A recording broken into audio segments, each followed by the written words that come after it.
Au fond de la Méditerranée, une hécatombe insoupçonnée. La grande nacre, l'un des plus grands coquillages du monde, se meurt. Un parasite, identifié en 2016, a déjà décimé les populations au large de l'Espagne et de la Corse. Et depuis le mois de novembre, l'épizootie est arrivé ici, dans la rade de Villefranche-sur-Mer. Et très peu de vivants. J'en ai vu peut-être 2 ou 3 sur une centaine de nacres mortes. Et voilà, et on voit qu'elles sont toutes récemment mortes parce que l'intérieur est encore tout propre.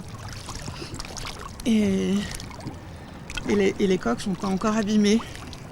Depuis des années, ce plongeur photographie la grande nacre, considérée comme un indicateur de la qualité du littoral méditerranéen. Elle peut vivre jusqu'à 45 ans et atteindre une taille d'1,20 m.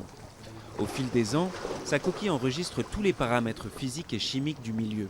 Pour les photographes, c'est terrible parce qu'on est habitué à utiliser ces nacres de Méditerranée qui ont des couleurs magnifiques, qui sont dans le sable au pied des tombants pour faire des photos et notamment de la photo artistique, en plus de faire de la biologie. Puis là, on est obligé vraiment de s'en inquiéter parce que c'est terrible de voir toutes ces nacres qui périssent. Olivier et Litvine, comme de nombreux plongeurs autour de la Méditerranée, font remonter leur constat à Nardo Vicente.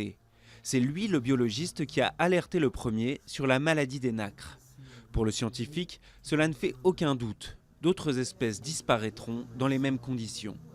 Avec le changement climatique, avec le réchauffement des eaux, il y a dans la mer des germes, des virus, des parasites qui doivent être en dormance et qui se manifestent avec cette élévation de la température.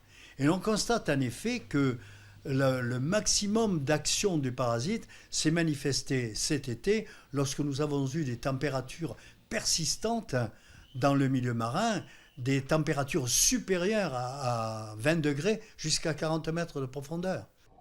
Les scientifiques envisagent de déplacer les nacres vivantes dans des eaux plus profondes pour qu'elles survivent, sans garantie de résultat.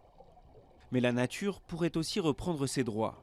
Nardo Vicente espère que dans certaines lagunes, des nacres résistantes aux parasites pourraient survivre et recoloniser un jour la Méditerranée.